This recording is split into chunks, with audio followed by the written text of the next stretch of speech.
अस्सलाम वालेकुम, मैं हूं मरियम नवाज़ और आज इस्लामाबाद हाई कोर्ट ने इलेक्शन ट्रिब्यूनल की तब्दीली जो कि इस्लामाबाद के 3 हलकों की हद तक थी, उस पर सवालात उठा दिए हैं। इस्लामाबाद हाई कोर्ट के सामने मुकदमा क्या था, चीफ जस्टिस आमिर फारूक ने कहा क्या और अब अल्टीमेटली होगा क्या, इससे मुतालिक बात करते हैं इस व्लॉग में। तो सबसे पहले ये कि इस्लामाबाद हाई कोर्ट में जो हुकूमत की जानिब से ऑर्डिनेंस जारी किया गया था, जिसके तहत अब रिटायर्ड जजेस इलेक्शन ट्रिब्यूनल का हिस्सा हो सकेंगे, उस ऑर्डिनेंस को चैलेंज किया गया था और वो ऑर्डिनेंस पाकिस्तान तहरीक-ए-इंसाफ के रहनुमाओं की जानिब से चैलेंज हुआ था। आज जब इस्लामाबाद हाई कोर्ट में उसकी समाअत हुई तो ऑटोमेटिकली जो गुज़िश्ता रोज़ या गुज़िश्ता रात इलेक्शन कमीशन का ऑर्डर आया इलेक्शन ट्रिब्यूनल की तब्दीली से मुतालिक इस्लामाबाद के तीनों हलकों के लिए, वो ज़ेर बहस आया। पीटीआई के वकला ने चीफ जस्टिस आमिर फारूक को ये बताया कि नए जो इलेक्शन कमीशन के ऑर्डर के तहत नया ट्रिब्यूनल बना है, अब उसको तमाम तर रिकॉर्ड जो हमारी पिटिशंस का था वो भिजवा दिया गया है। शुएब शाहीन जो कि वकील हैं इस केस के अंदर, उन्होंने अदालत को ये बताया कि इस वजह से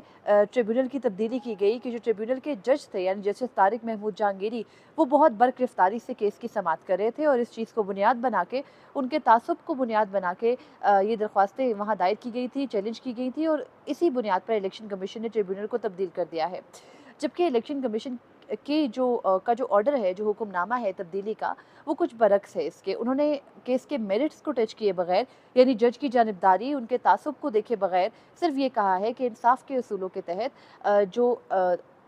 दरख्वास्त गुजार है यानी जो नून लीग के तीनों वो इलेक्टेड मेंबरान हैं इस्लामाबाद से, उनका ये कहना है कि जज तासुब का शिकार है और तेज़ रफ्तारी से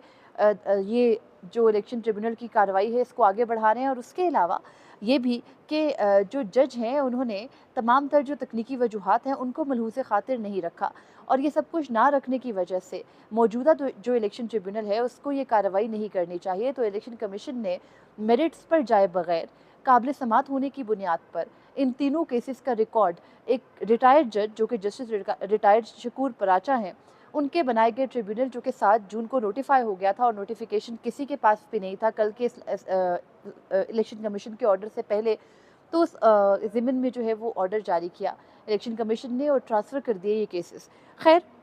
आज इस्लामाबाद हाई कोर्ट के सामने ये मुकदमा आया तो इस्लामाबाद हाई कोर्ट में मुकदमे में चीफ जस्टिस आमिर फारूक, जिनको पहले से मालूम था कि ट्रिब्यूनल तब्दील हो चुका है और जाहिर है कि उनका कंसर्न इसलिए है कि जब इलेक्शन कमीशन ट्रिब्यूनल के लिए नाम मांगता है तो उस नाम मांगने के सिलसिले में होता यह है कि जो हाई कोर्ट का चीफ जस्टिस होता है वो नाम तजवीज़ करता है और इलेक्शन कमीशन और नामों की मंजूरी देता है। तो चीफ जस्टिस आमिर फारूक ने सवालात उठाते हुए कहा कि जब उन्होंने ट्रिब्यूनल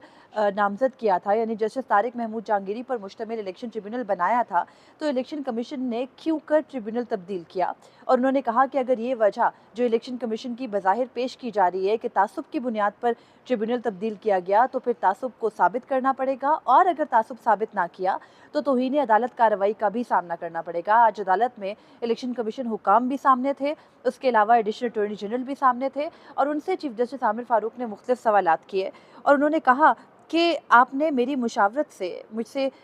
मुशावरत लेके, मुझसे मशवरा लेके मेरे तजवीज़ करदा नाम पर मंजूरी दी थी जज की, तो फिर ट्रिब्यूनल तब्दील करने की क्या ज़रूरत थी। उसके अलावा चीफ जस्टिस आमिर फारूक ने यह भी कहा कि इलेक्शन कमीशन के पास ट्रिब्यूनल का रिकॉर्ड मंगवाने का क्या इख्तियार है। उन्होंने कहा कि जो मौजूदा केस है इसके अंदर इलेक्शन कमीशन कैसे जो चलता हुआ एक केस है उसका रिकॉर्ड मंगवा सकता है, क्योंकि अमूमी तौर पर होता यह है कि अगर एक फोरम जो कि अदालत के इक्वल ही है वहाँ पर कोई कार्रवाई चल रही हो तो दूसरा फोरम उसका रिकॉर्ड बगैर किसी ज़ाब्ते की कार्रवाई के नहीं मंगवा सकता। चीफ जस्टिस आमिर फारूक ने यह भी कहा कि हम भी मुख्तलिफ केसेस के अंदर केसेस ट्रांसफ़र के ऑर्डर्स पास करते हैं लेकिन रिकॉर्ड कभी भी नहीं मंगवाया। उसके अलावा उन्होंने ये भी कहा कि हाई कोर्ट में केसेस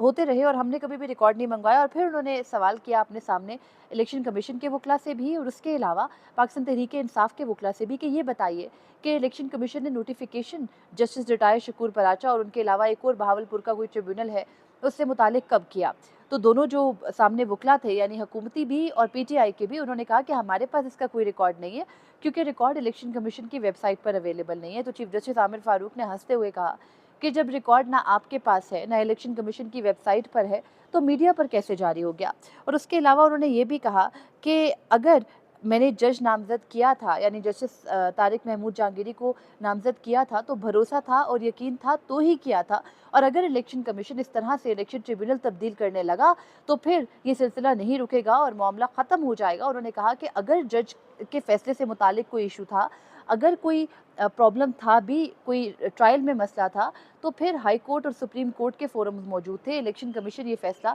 नहीं कर सकता। उसके अलावा क्योंकि उनके सामने सेक्शन 151 चैलेंज है, जिसके तहत ऑर्डिनेंस लाया गया था हुकूमत की जानिब से, तो चीफ जस्टिस आमिर फारूक ने कहा कि अगर आपको कुछ ऐसा कोई तब्दीली करनी भी है तो उसको कानून के मुताबिक कीजिए। उन्होंने कहा कि अगर आप नई जूरिस्प्रूडेंस कायम करने की कोशिश कर रहे हैं तो ये ठीक नहीं होगा। चीफ जस्टिस आमिर फारूक शुरू में काफ़ी हैरान भी हुए, उसके अलावा उन्होंने बरहमी का इजहार भी किया, सवालात भी उठाए और ये भी कहा कि बादिर नज़र में जो ये तमाम तर मामला हुआ है, अगर बज़ाहिर ये इसी तरह से है, यानी अगर ट्रिब्यूनल इसी तरीके से बना गया, चीफ जस्टिस आमिर फारूक कहते हैं जैसे मैंने देखा मीडिया रिपोर्ट्स के मुताबिक, तो फिर इलेक्शन कमीशन के पास कोई इख्तियार नहीं था, ये कानून के मुताबिक दुरुस्त नहीं है। यहाँ पर अब लगता ये है कि चीफ जस्टिस आमिर फारूक ने अब तक के जो ट्रिब्यूनल का तमाम तर मामला हुआ है गुज़िश्ता रोज़ और उससे पहले भी, इस पर उनको काफ़ी अवेयरनेस ऑलरेडी थी। वो मीडिया पर भी इस चीज़ को फॉलो कर रहे थे और उनके मुताबिक इलेक्शन कमीशन के पास कोई भी इख्तियार नहीं है ट्रिब्यूनल तब्दीली का। और वो पहले ही कह चुके हैं कि इलेक्शन कमीशन के पास कानून के मुताबिक इख्तियार नहीं है। लेकिन 2 बजे जब चीफ जस्टिस आमिर फारूक ने ये समाअत करनी है और उन्होंने इलेक्शन कमीशन और वफाकी हुकूमत को वक्त दिया है कि इलेक्शन कमीशन के गुज़िश्ता रोज़ के पास किए गए ऑर्डर्स और उसके अलावा जो नोटिफिकेशन है ट्रिब्यूनल तब्दीली का, वो उनके सामने पेश किया जाए, तो फिर कहानी कुछ बदल सकती है। और वो इसलिए क्योंकि जस्टिस रिटायर्ड शकूर पराचा की जो नॉमिनेशन का नोटिफिकेशन है या फिर जो ऑर्डर्स हैं, उन ऑर्डर्स के अंदर जस्टिस तारिक महमूद जहांगीरी के लिए बार बार ये लिखा गया है कि आपका बहुत एहतराम है, आप हमारे लिए मोतबर हैं, लेकिन मसला ये है कि मौजूदा जो केस है उसमें आर्टिकल 10A की 10A और आर्टिकल 4 को मलूज़े खातिर रखते हुए हम ये ऑर्डर कर रहे हैं। और उसके अलावा उन्होंने ये कहा है कि मेरिट्स पर जाए बगैर हम अभी तकनीकी बुनियादों पर काबिल समात नहीं हो सकती दरख्वास्तें, क्योंकि पाकिस्तान तहरीक इंसाफ के जो दरख्वास्त गुजार है तीनों, जो कि फॉर्म 45 और फॉर्म 47 के तनाज़े को इन्वेस्टिगेट करवाना चाहते हैं, यानी शुएब शाहीन, उसके अलावा अली बुखारी और आमिर मसूद डोगर, इन तीनों उम्मीदवारों ने जो दरख्वास्तें थी वो इलेक्शन ट्रिब्यूनल में 45 दिन की मुअय्यना मुद्दत तक नहीं जमा कराई थी, यानी 29 मार्च तक जमा करवानी थी, उन्होंने अप्रैल में जाकर करवाई। तो इस बुनियाद पर इलेक्शन कमीशन ने ये जो ऑर्डर था इसको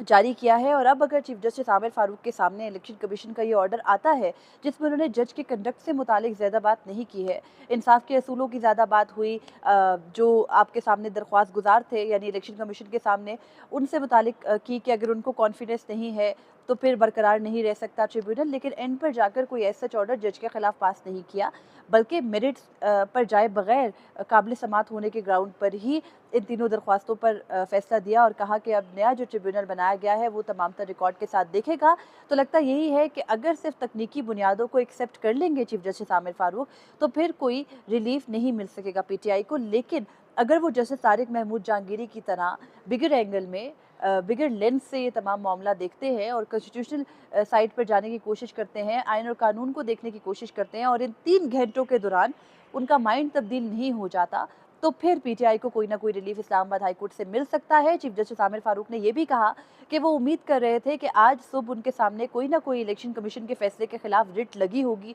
लेकिन कोई दरख्वास्त नहीं आई। तो शुएब शाहीन ने कहा कि हम दरख्वास्त दायर करने जा रहे हैं। अब वो दरख्वास्त भी दायर होगी, इलेक्शन कमीशन हुकाम और हुकूमती वकला 2 बजे आके चीफ जस्टिस आमिर फारूक की अदालत में रिकॉर्ड भी पेश करेंगे, फिर केस आगे प्रोसीड करेगा। लेकिन बज़ाहिर लगता यही है कि अगर इलेक्शन कमीशन की तोजी को चीफ जस्टिस आमिर फारूक ने कबूल कर लिया तो फिर कोई रिलीफ नहीं मिल सकेगा पीटीआई को, और अगर वो नहीं करते बसूरत दीगर पीटीआई को यहाँ से रिलीफ मिलने का इम्कान कवी तौर पर है। अब तक के लिए इतना ही था, मुझे इजाज़त दीजिए, अल्लाह हाफिज़।